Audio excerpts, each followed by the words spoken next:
Welcome to Kadampa podcasts. These podcasts offer practical solutions to daily challenges and help guide us to a happier and more peaceful state of mind.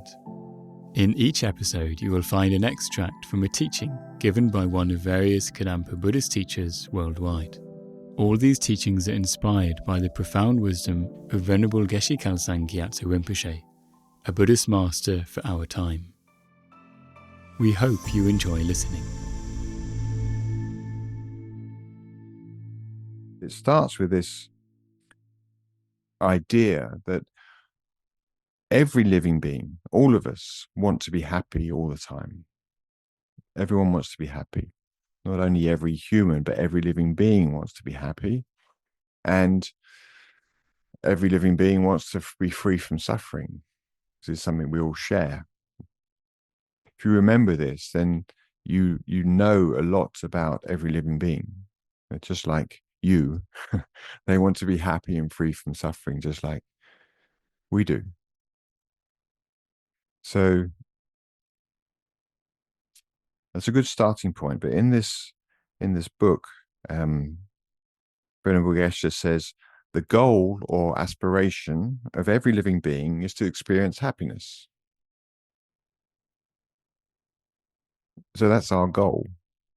That's our aim. And it's okay. It's a good goal, right? Just don't have to abandon that. The thing is, we haven't really found the method to do that. That's all that's missing. There's nothing wrong with the goal. It's just we haven't found the method, the right method, the correct method. There are two kinds of happiness and hence two kinds of goal: temporary and ultimate. So this is an important distinction to make. There are two types of happiness: temporary happiness and ultimate happiness. So there's a kind of short-term happiness and there's a long-term happiness. So there's two types of happiness. It's important to remember. Temporary happiness is the happiness that can be experienced by humans and gods. So we're very familiar with this type of happiness. It's what we are engaged in all the time, right? Looking for happiness in our relationships, in our careers, in our holidays, in our apartments, in our whatever we do. We're very engaged in looking for this type of happiness, temporary happiness. But it's limited, almost by definition. It's temporary. It's a limited happiness that can be experienced while beings remain bound within samsara. So there is definitely happiness there. There's good feelings there, but it's limited. It doesn't last. It runs out, and then we start all over again to try and find some more. It's a little bit like, the way I picture it is that the normal way that we look for happiness is, we try to climb the ladder of success, as it were. And we keep going up this ladder. We keep trying and trying and trying, and go up and fall down, go up and fall down. We keep trying. But the problem is we got our ladder up against the wrong wall. And that ladder, we want lasting happiness. We want a happiness that endures. And we keep sort of trying and trying and trying. But we never reach the end of the ladder. We never get over the wall, because the ladder's up against the wrong wall. That's how I think of it. That's the story of my life. And I think it's the same with many people. We get this idea that happiness can be found in a successful career, or good relationships, or children that do what we want them to do, and whatever we strive for, we think that's the recipe we're given generally. but essentially the ladder's up against the wrong wall, and there's a much lower wall that we can lean our ladder up against and get over that wall, where, and on the other side of that wall, we find a lasting happiness. So we can say that's ultimate happiness. Ultimate happiness is the pure eternal happiness of liberation and full enlightenment. So that's an alternative we can use our life to engage in finding a lasting happiness, one that isn't dependent upon external conditions. So that distinction, I think, is important to bear in mind, that there's temporary happiness and ultimate happiness are two types of goal. There's, in a sense, there's nothing wrong with temporary happiness. It feels good, but the thing is, it won't lead to what we want. We want to be happy all the time. We can keep seeking temporary happiness, but it doesn't fulfill our deepest wish to be happy all the time. So we need this distinction.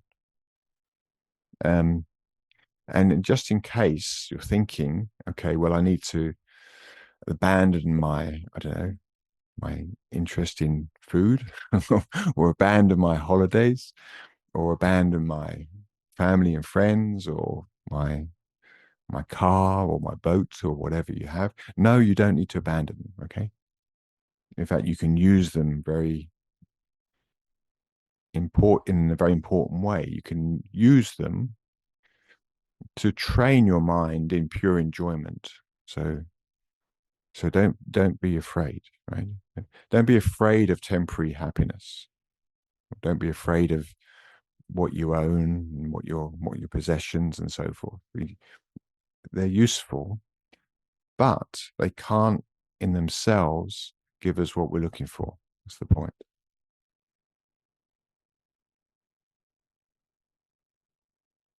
So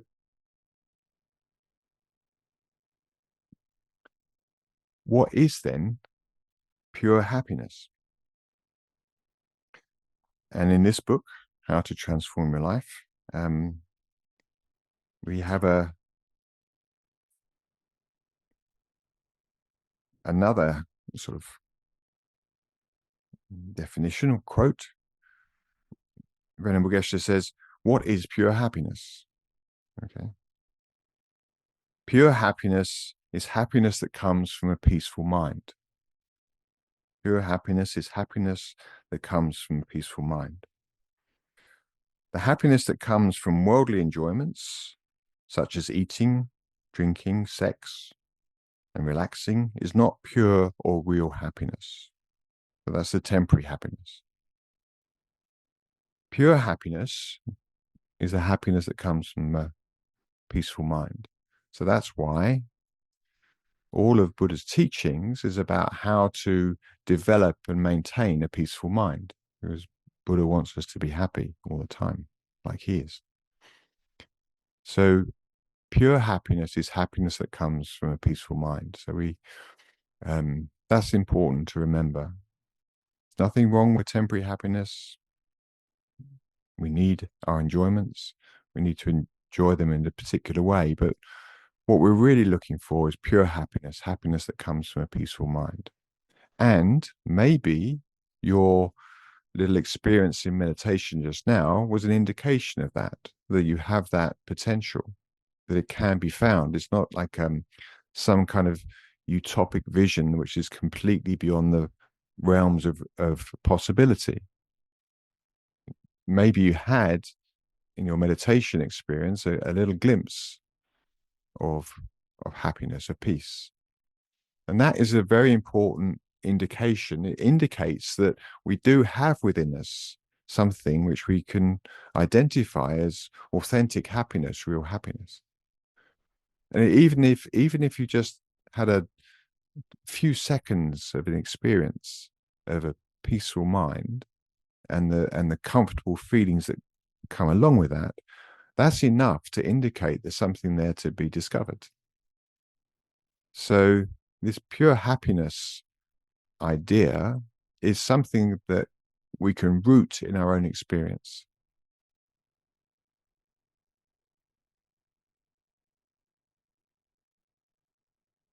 And this leads to a confidence in ourself that we can find what we're looking for.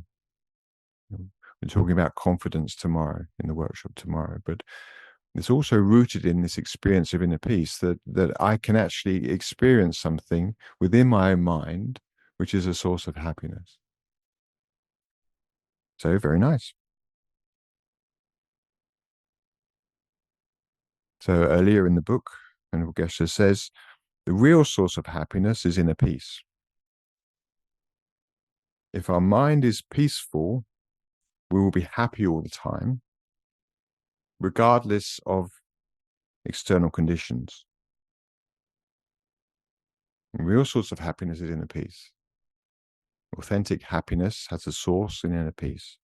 If our mind is peaceful, we will be happy all the time, regardless of external conditions.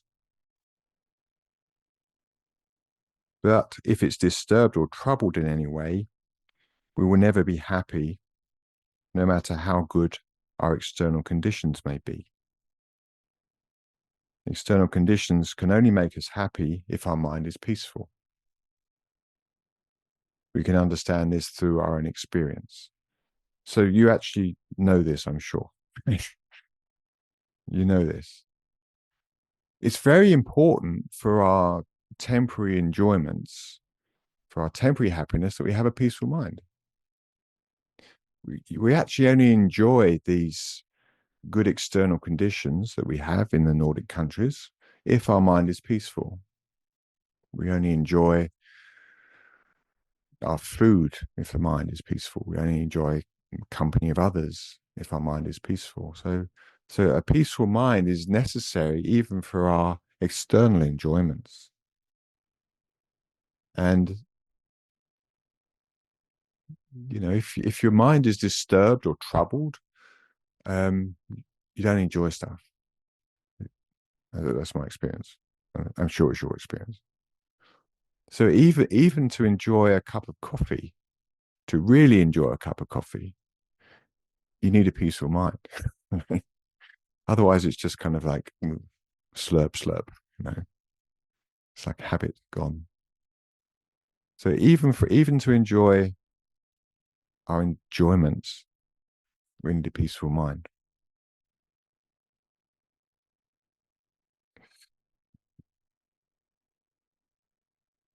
So check this for yourself. Buddha wants us to check everything ourselves. So check it for yourself.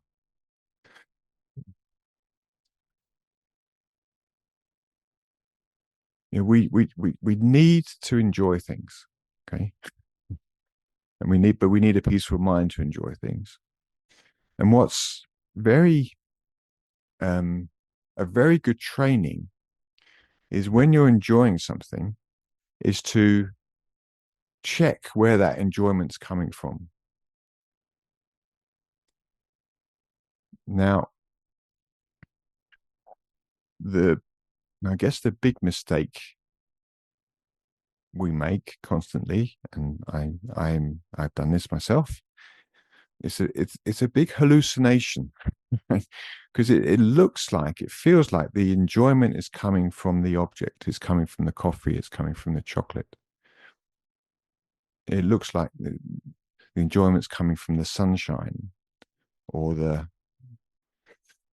beer, or the cake, or the beautiful person looking at you. It looks like it's coming from the outside. But if you check your enjoyments, the enjoyment is experienced in the mind. So it's a huge, as I say, hallucination, that we think the enjoyment comes from The chocolate, the cake, the person, the sunshine, the place.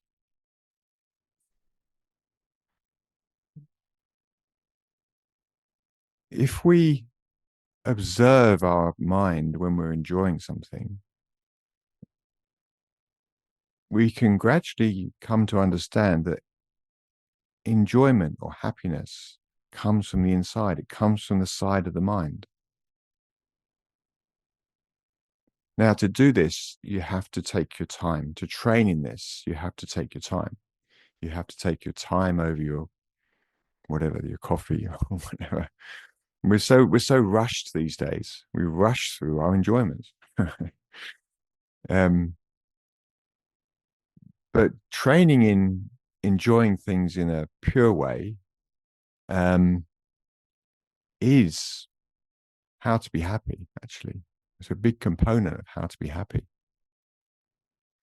Because what this reveals is that happiness, enjoyment, is natural to the mind. It's like another indication that the true source of happiness is inner peace. Enjoyment comes from the side of the mind. So if you enjoy coffee, then really enjoy coffee. Take your time over it. And notice as you're drinking your coffee where the enjoyment's coming from. It's more difficult, I think, with chocolate and sweets, because we tend to want to enjoy those very quickly. We're caught up in the illusion that it's coming from the chocolate or the sweets or the cake. So take the time to enjoy things, but enjoy them in this pure way, understanding that the enjoyment is coming from your mind. It's not coming from the object. This is your job, actually.